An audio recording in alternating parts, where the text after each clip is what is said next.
Alô pessoal, bom dia, boa tarde, boa noite. Aonde você estiver, estamos dando início a mais um episódio do Parabolando Podcast, continuando ainda no capítulo 20 de Apocalipse.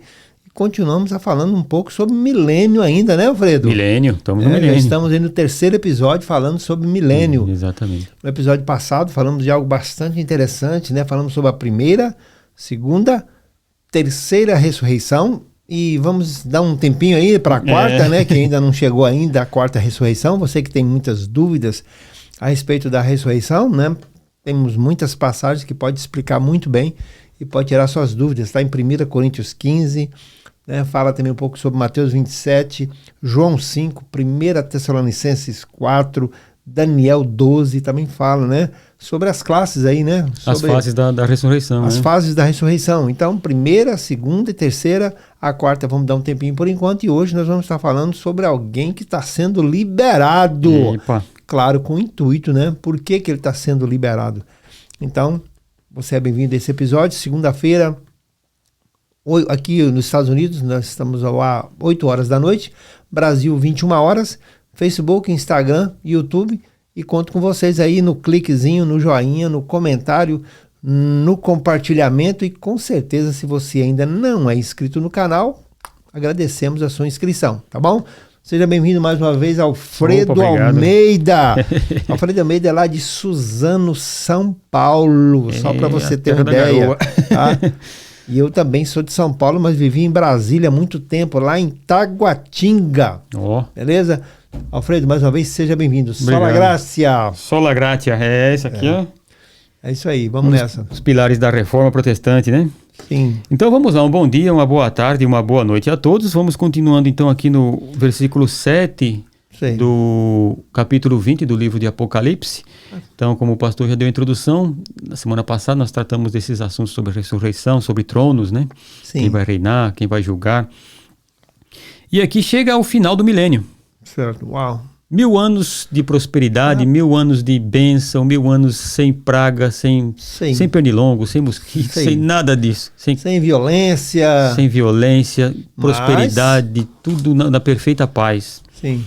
Porém, no versículo 7 diz assim: quando se completarem os 1000 anos, Satanás será solto da sua prisão. Lembra que ele tinha sido preso? Sim, que ficou 1000 anos preso. 1000 anos preso no abismo, foi lançado no abismo e preso lá.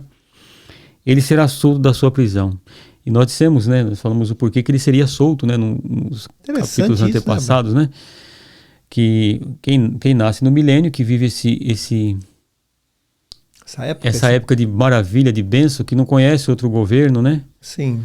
Eu vi um jovem americano que estava falando para eles assim: olha, vocês não sabem o que é nascer aqui nos Estados Unidos, a oportunidade que vocês têm e como é bom nascer aqui, né?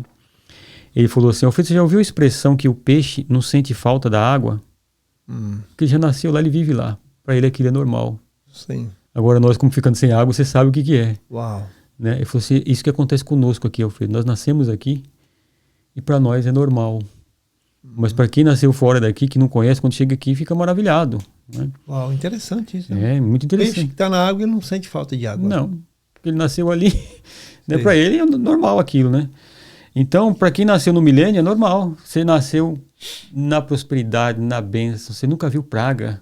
Você nunca viu doença. Você nunca viu nada, né, de ruim. Então, você...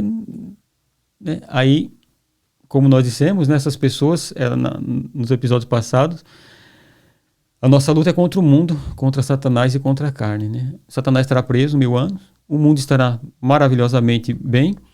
Agora resta a carne para esses que entraram na tribulação, que são filhos daqueles que ficaram aqui, que não receberam a marca da besta, mas também não morreram. Né? Eles vão repovoar a terra e os filhos deles nascem aqui.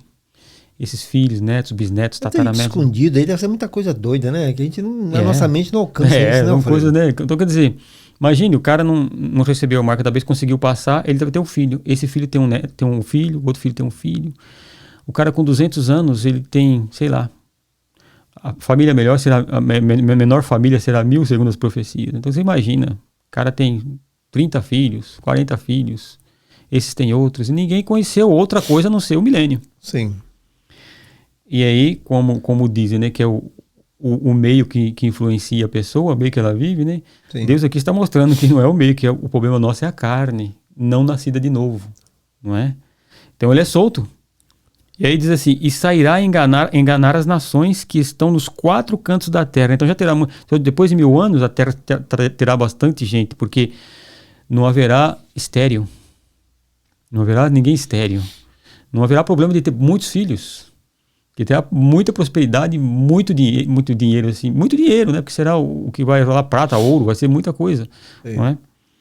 Então todos terão muitas riquezas, né? Ele estará a enganar os 4 cantos da terra. E aqui diz Gog e Magog. Primeira vez que isso aqui chegou, né? Esses dois nomes. Esses dois nomes. Gog e Magog. Sim. Cujo número é como a areia do mar, a fim de ajuntá-las para a batalha. Ok. Então, quem é esse camarada aqui, Gog e Magog? É uma pessoa, é nações, o que é? Vamos lá no livro de Ezequiel. Ok, vamos no lá. Capítulo 38. Nós vamos ler o capítulo 38 e 39 de Ezequiel, porque aqui dará uma boa explicação a respeito disso, né? De quem são. Gog e Magog. Veja. Quem não está aqui solteiro, não, ele vem de algum lugar, né? De algum lugar. Olha só. Ezequiel quanto? 38. Nós vamos começar do versículo 1 e nós vamos seguir lendo aqui. Sim. E vamos dar algumas explicações enquanto nós estivermos lendo aqui esse capítulo. Olha só. Veio a mim a palavra do Senhor. Filho do homem, dirige o teu rosto contra Gog, terra de Magog. Ok. Príncipe e chefe de Meseque e de Tubal. Profetiza contra ele. Agora você vê lá em Gênesis. Tubal. Eu conheço esse nome. Gênesis capítulo 10. Vamos ver de onde surgiu esse camarada, porque quando você vai na Bíblia, hoje é muito bom, que as Bíblias têm aí as concordâncias. As concordâncias você vai achando e você vai buscando lá onde apareceu esse nome pela primeira vez. Olha só, vocês vão ver quem fez Tubal, o que fez Tubal. Olha só, capítulo 10, versículo 1 diz assim, são estas as gerações dos filhos de Noé. Sim. Sem, Cão e Jafé, os quais nasceram filhos depois do dilúvio. Os filhos de Jafé são Gomer, Magog. Uau! Madai, Javã, Tubal, sim. Meseque e Tiras. Todos filhos de Jafé. Certo. Esses filhos de Jafé, eles repovoaram depois do dilúvio. Então você vê Sem, que são os povos semitas. Sim. Vem Israel, vem os árabes, são todos povos semitas. Jafé são os ingleses, né? Jafé, os ingleses, os povos do norte de Israel. Anglo-saxônicos. O Flávio Joséfo, que é um historiador judaico, ele põe eles como os citas, que pega a parte ali do Irã. Do Irã também, parte do Irã subindo e pega toda aquela parte. Então são os descendentes de Jafé que foram subindo para cima, saíram dali e foram subindo, repovoando ali o Irã, Iraque, Turquia, e vai subindo para a Europa. Rússia, vai subindo tudo aquele lugar. Então, quando a profecia diz Gog e Magog, sim. Meseque, Tubal, são todos esses descendentes de Jafé. Meu Deus. Agora, o interessante que nós vamos ver aqui é uma coisa maravilhosa quando a gente lê a profecia. Olha aí, gente. Olha aí. Rapaz, tem que aproveitar, né? Não, tem que aproveitar, porque você lendo isso aqui, meu irmão, isso é uma maravilha. Você começa a ver as coisas acontecendo. Agora, olha o que ele diz aqui, no versículo 3, diz assim, lá em Ezequiel. Ezequiel 38. 38, versículo 3. E diz, assim diz o Senhor Deus, eu sou contra ti, ó Gog, príncipe chefe de Meseque e de Tubal.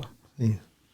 Eu te farei voltar e porei anzóis nos teus queixos, e te levarei a ti com todo o teu exército, cavalos, cavaleiro, todos eles vestidos de armadura completa, uma grande multidão com pavês e escudos, manejando todos a espada. Persas, etíopes, os de Put, com eles todos com escudo e capacete. Também Gomer. Olha, o outro filho. Aí, outro filho de lá. Sei, de Jafé. Jafé. E todas as suas tropas de Bet Togorma, também lá descendentes, lá no Gênesis 10:3. Sim. Do extremo norte. Lembra que eles foram subindo para o norte? Vai subindo, vai populando o mundo. E todas as suas tropas, muitos povos contigo. Prepara-te, sim, dispõe-te tu e todas as tuas multidões que se reuniram a ti, e serve-lhes tu de guarda. Depois de muitos dias será visitado, no fim dos anos. Sim. Virás à terra que se recuperou da espada, ao povo que se congregou dentre muitos povos sobre os montes de Israel. Sim. Final dos tempos. Que sempre estavam desolados. Aquela terra foi tirada dentre os povos e todos eles habitaram seguramente. Então subirás tu e todas as tuas tropas, e muitos povos contigo virás, como uma tempestade, farteás como uma nuvem para cobrir a terra. Veja que são povos do norte. Sim. Agora lembra que quando nós falávamos sobre os povos do norte, o exército do norte queria estar contra, queria lutar contra o império da besta, contra o império romano que iria se levantar, sim, eles iam resistir, tanto o império do norte como o do sul. O do sul, o exército do anticristo vai lá e destrói o exército do sul. Sim. Esse daqui, que é o do norte, vem contra Israel, está dizendo aqui, ó. Uau. Versículo 10. Assim diz o Senhor Deus, naquele dia ideias virão ao teu coração e conceberás um mau desígnio. Dirás, subirei contra a terra das aldeias não muradas, virei contra os que estão em repouso, que habitam seguros. Todos eles habitam sem muro e não têm ferrolho nem portas. Tomarei o despojo e arrebatarei a presa, e tornarei a minha mão contra as terras desertas, que agora se habitam, e contra o povo que se ajuntou dentre as nações, o qual tem gado e possessões, o qual habita no meio da terra. Sabá e Dedã são outros descendentes lá em Gênesis 10:7. Uau. E os mercadores de Tarsis e todas as suas aldeias te dirão: vens tu para tomar o despojo? Ajuntaste o teu bando para arrebatar a presa? Para levar à parte o ouro, para tomar o gado, as possessões e para saquear os despojos? Portanto, profetiza ao filho do homem. Dize a Gog, assim diz o Senhor Deus, naquele dia, quando o meu povo Israel habitar seguro, não saberás tu? Virás do teu lugar do extremo norte. De novo. Tu e muitos povos contigo montados todos a cavalo, grande multidão e exército numeroso. Subirás contra o meu povo Israel, como uma nuvem que cobre a terra. No fim dos dias, hei de trazer-te contra a minha terra. É Deus que está trazendo eles. Sim. Para que as nações me conheçam a mim. Quando eu me houver santificado em ti, aos seus olhos, ó Gog. Assim diz o Senhor Deus, não és tu aquele quem eu disse nos dias antigos, por intermédio de meus servos, os profetas de Israel, os quais naqueles dias profetizaram durante anos que te traria contra eles? Mas naquele dia, no dia em que vier Gog contra a terra de Israel, diz o Senhor Deus, a minha indignação será despertada. No meu zelo e no fogo do meu furor, eu digo que naquele dia haverá um grande tremor de terra, na terra de Israel. Tremerão diante da minha face os peixes do mar, as árvores do céu, os animais do campo, todos os répteis que se arrastam sobre a terra e todos os homens que estão sobre a face da terra. Os montes cairão. Lembra que nós lemos isso aqui no livro do Apocalipse? Os montes cairão e os precipícios se desfarão e todos os muros desabarão por terra. Chamarei contra ele a espada sobre todos os meus montes, diz o Senhor Deus. A espada de cada um se voltará contra seu irmão. Então haverá uma confusão no meio do exército do norte. Contenderei contra ele por meio da peste e do sangue, chuva inundante, grandes pedras de saraiva, fogo e enxofre. Farei cair sobre ele e sobre suas tropas, e sobre muitos povos que estiverem com ele. Assim eu me engrandecerei e me santificarei e me darei a conhecer aos olhos de muitas nações. Então saberão que eu sou o Senhor. Uau. Agora veja, isso daqui acontece... Isso aqui acontece antes do milênio. Isso aqui é antes da volta de Jesus. Sim. Então está aquela briga que nós falamos um tempo atrás aqui. Sim. O império do anticristo, o império romano que se levanta, o império do sul é destruído pelo império do anticristo, depois ele volta e acampa as suas tendas perto de Jerusalém. O exército do norte vem para conquistar Israel e acontece isso daqui. Sim. Essa destruição do exército do norte, Gog e Magog, que são as nações do norte, eles têm chuva de saraiva, chuva de pedra, terremoto, fogo, saraiva, tudo isso cai sobre eles e destrói eles. E um volta a espada contra outro, começa a guerrear entre eles, se acabam e voltam. E acaba ali o exército. Sobra o exército do anticristo e o exército do Oriente. Uau. Aí lembra que nós falamos que eles se juntam para atacar Israel e aí Jesus volta. Sim. Aí Jesus volta. E aí destrói e começa o milênio. Agora, no final do milênio, aparece de novo Gog e Magog ali. Veja o que diz lá em Apocalipse, diz... Gog e Magog, cujo número é como a areia do mar a fim de juntá-las para a batalha. Subiram, versículo 9, subiram sobre a largura da terra e cercaram o arraial dos santos, a cidade querida.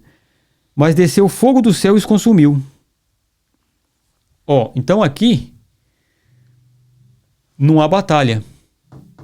A destruição de Satanás, quando ele ele sai durante um tempo e reúne nações dos 4 cantos da terra e vem contra Jerusalém, contra o arraial dos santos, porque Jerusalém será a capital mundial da terra aqui. A Jerusalém celeste, que desce do céu, ela fica suspensa no céu. Só a igreja entra lá. Sim. A Jerusalém celeste, terrestre, ela fica aqui. Então, todos que estão ali, Satanás, quando ele é solto, ele vai enganar aqueles que viveram no milênio, mas não são nascidos de novo, e que só conheceram Cristo, não conheceram outro. Como é que ele engana? Ele engana dizendo, não, eu tenho um reino melhor para vocês. Eu tenho isso, tenho aquilo. Esse pessoal que está reinando aí, vocês podiam estar reinando no lugar deles. E aí instiga cobiça, instiga um monte de coisa, e reúne um exército grande, como a areia do mar, e vem contra o arraial dos santos lá em Israel. Essa batalha está lá em Ezequiel, no capítulo 39, que vai falar de novo de Gog e Magog. Tem a profecia contra Gog e Magog. Exato. Aí ele diz assim, olha, lá no Ezequiel capítulo 39, ele diz assim, tu, pois, ó filho do homem, profetiza contra Gog. E diz, assim diz o Senhor Deus, eu sou contra ti, ó Gog, príncipe e chefe de Meseque e de Tubal. Far-te-ei virar e te porei 6 anzóis. E te farei subir do extremo norte, tá vendo? E te trarei aos montes de Israel. Tirarei o teu arco da tua mão esquerda e farei cair as tuas flechas da tua mão direita. Nos montes de Israel cairás, tu e todas as tuas tropas, e os povos que estão contigo. As aves de rapina e as aves de toda espécie e os animais do campo te darei por pasto. Em campo aberto cairás, pois eu falei, diz o Senhor Deus. Aí aqui, sim, é o que diz lá em Apocalipse, no versículo 7, capítulo 20. Enviarei um fogo sobre Magog e sobre os que habitam seguros nas ilhas, e saberão que eu sou o Senhor. Daqui a pouco você vai ler aqui. Farei conhecido o meu santo nome no meio do meu povo Israel. Nunca mais deixarei profanar o meu santo nome, e as nações saberão que eu sou o santo em Israel. Eis que vem e se cumprirá, diz o Senhor Deus. Este é o dia que tenho falado. Então os habitantes das cidades de Israel sairão e totalmente queimarão as armas, os escudos, os paveses, os arcos, as flechas, os bastões de mão e as lanças. Farão fogo com tudo isso por 7 anos. Sim. Não trarão lenha do campo, nem o cortarão dos bosques, mas com as armas acenderão fogo. Por que essas armas são de madeira agora aqui? Porque no milênio não se construirá arma. Será um milênio de paz. Não terá arma, não terá fábrica de arma. Sim. Não haverá guerra. As armas, aquela profecia de Isaías que diz, pegai as vossas armas e transformais elas agora em arado. Tudo que era para fazer arma, vai se fazer ferramenta para se plantar, para se colher. Então, no milênio não tem armas. Então farão de madeira rapidamente. E subirão contra eles. E serão tanta arma que Israel não vai precisar mais usar, fazer fogo, fazer fogueira, fazer o que quiser, fazer um churrasco. Vão ficar queimando as armas. E lembra que na primeira derrota de Gog e Magog, quando o anticristo é morto, quando o exército do anticristo são mortos, um anjo grita ao céu para as aves de rapina vir e comer os corpos deles, que vão ser comidos, não vão ser sepultados, né? Que vai ter à vontade, né? Vai comer à vontade. Agora, olha o que diz aqui no versículo 11 de Ezequiel, capítulo 39. Naquele dia darei a Gog um lugar de sepultura em Israel. O vale dos que passam o oriente, na direção do mar, o qual fará parar os que por ele passarem. Porque Gog e toda a sua multidão serão enterrados ali. E lhe chamarão o vale de Ramon Gog. A casa de Israel os enterrará por 7 meses, para purificar a terra. Sim, todo o povo da terra os enterrará, e será para eles memorável o dia em que eu for glorificado, diz o Senhor Deus. Serão separados homens que incessantemente passarão pela terra para sepultar os que tiverem ficado nela, para purificar. Durará 7 meses este trabalho. Muito bem, então quer dizer que essa parte aqui, que é a partir do versículo 7, né, que entra aqui o julgamento de Satanás, teria que se ler, o que fala Gog e Magog, que seria ler com Ezequiel 38 e 39, né? Ezequiel 38 e 39. Então, você veja, depois da batalha do Armagedon, onde Cristo mata todos os inimigos, as aves comem. Sim. No final do milênio, quando Satanás junta toda essa multidão, Israel passa 7 meses sepultando eles para purificar a terra. E vai dizer lá, as pessoas vão passar por um lugar onde vê um morto, vão lá e sepultam. Sim. Né? Que será como o memorial ali, não é? Sim. E aí no versículo 10, aqui voltando aqui em Apocalipse, no capítulo 20, no versículo 10, diz assim... Um pouquinho antes, né? As nações marcharam, né? Subiram, versículo 9, subiram sobre a largura da terra e cercaram o arraial dos santos e a cidade querida. De Jerusalém. Sim. Mas desceu fogo do céu e os consumiu. Aquilo que está lá em Ezequiel. Eu vou mandar um fogo e vou destruir Gog e Magog. Então esse Gog e Magog são os povos do norte, do extremo norte, que por 2 vezes vêm. Eles vêm na época da tribulação e eles vêm depois do milênio. Uau, é um povo persistente, hein? Eles vêm lá, né, povos que não querem, e vêm lá e vêm contra o arraial dos santos para destruir, para tomar o poder. E aí desce fogo do céu. Não tem batalha. Aqui não tem batalha. Lá tem a batalha de Cristo com eles. Aqui não tem batalha. Desce fogo do céu e os destrói. Pronto. Agora chegou aqui E aí no versículo 10 diz assim... O destino final aí da história dessa parte aqui. Dessa parte. Diz assim... E o diabo que os enganava, enganou todas as nações para ir contra o arraial dos santos, foi lançado no lago de fogo e enxofre, onde estão a besta e o falso profeta. Dia e noite serão atormentados para todo o sempre. Isso aqui é a eternidade para o Satanás, o falso profeta e a besta. E a besta. Aqui eles dizem a trindade demoníaca, né? Sim, tá. Então tá lá o Satanás, o falso profeta e a besta. O falso profeta e a besta já tinham sido lançados lá vivos. Sim. E agora chega a hora de Satanás, depois que ele é solto. Ele não é morto, ele é... Porque Satanás é um espírito. Aham. Então, ele é lançado no lago que arde com fogo e enxofre, juntamente com a besta e com o falso profeta. Mas esse lago de fogo tá esperando que vai... Tem espaço, né? Tem mais gente para ir para lá, né? Sim. Então, quando eles inauguraram aqui. Inauguraram esses 3 aqui, inauguraram o lugar que vão ser deles para sempre. Sim. Né?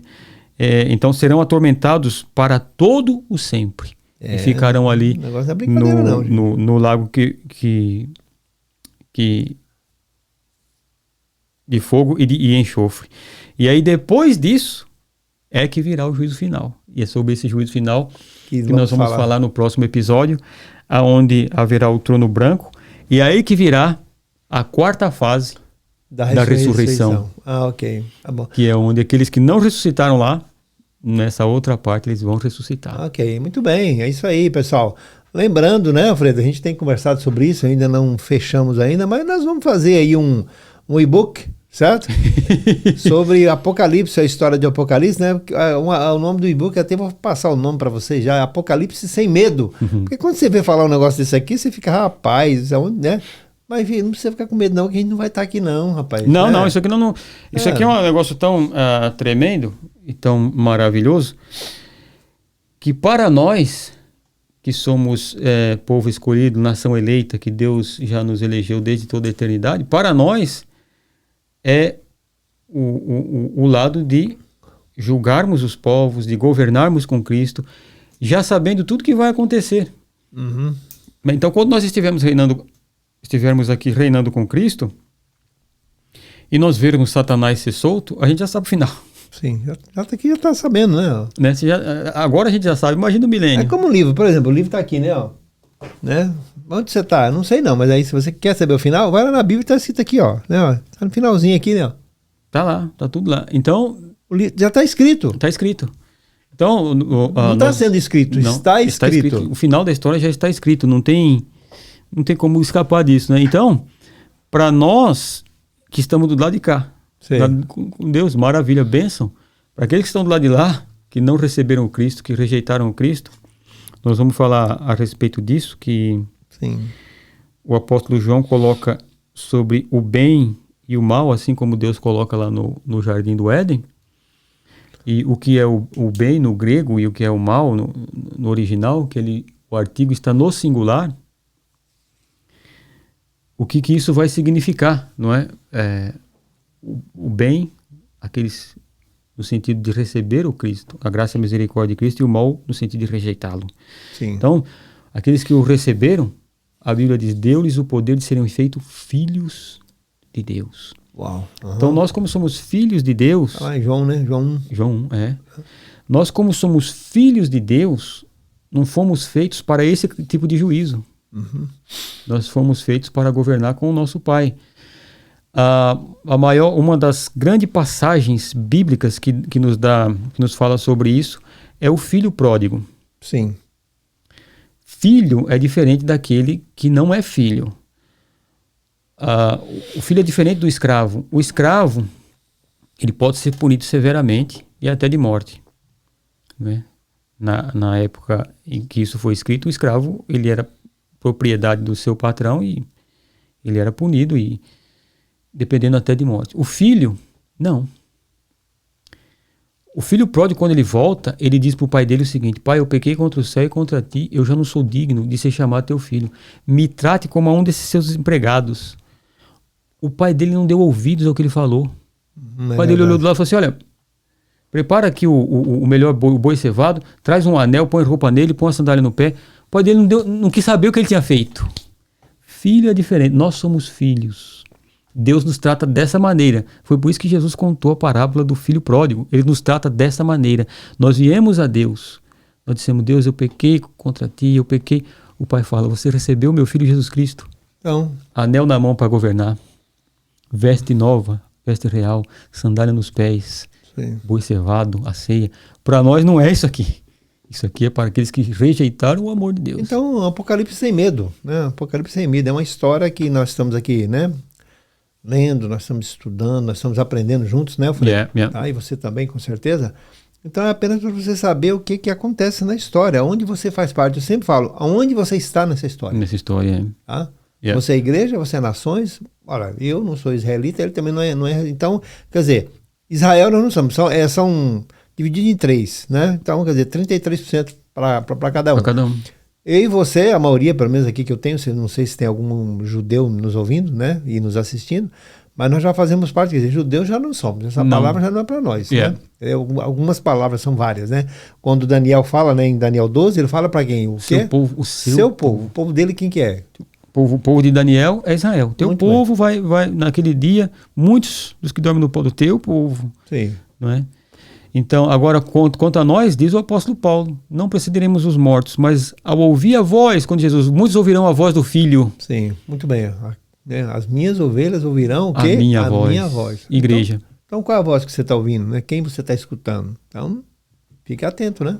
Essa é a voz do nosso pastor chamando chamando. E se você já está aqui no nosso meio, que maravilha. Glória a Deus. Se não está, meu amigo, a porta está aberta. A porta aqui do aprisco está aberta. Entendeu? Está aberta esperando a ovelha vir, ouvir a voz. Porque ele sempre bate, né? Ele sempre bate na porta. E eu bater na porta é o quê? Pode ser esse episódio que você está vendo hoje, ó. Batendo na porta, né, Alfredo? Batendo na porta. Isso aí. Considerações finais. Estamos encerrando mais um episódio do Parabolando Podcast. E no próximo episódio nós vamos falar do negócio que é o julgamento, o trono branco, né, Alfredo? O trono branco. Então, meu irmão, minha irmã, nós vimos aqui, né, os planos de Deus como são maravilhosos. Os planos de Deus, eles nunca falham. Nunca. O que Deus começou vai terminar independentemente do homem. Isso não depende do homem, isso depende de Deus. Às vezes você pode estar dizendo assim, mas eu sou muito falho, eu talvez não... Não depende de você, não depende de você ser falho, de você ser bom, de você ser ruim. O que depende é de Cristo, depende de ouvir a voz dele e dizer, Senhor, eu sou falho mesmo, eu não consigo, eu não posso, mas eu creio que o Senhor é o Filho de Deus. Amém. Você está dentro. É isso aí. Pronto, Que bênção, né? Beleza? Então, um grande abraço a vocês todos. Nos encontramos até o próximo episódio do Parabolando Podcast. E tenham um bom dia e uma boa tarde, boa noite. Tá joia? Tchau, tchau. Tchau. Tchau, tchau.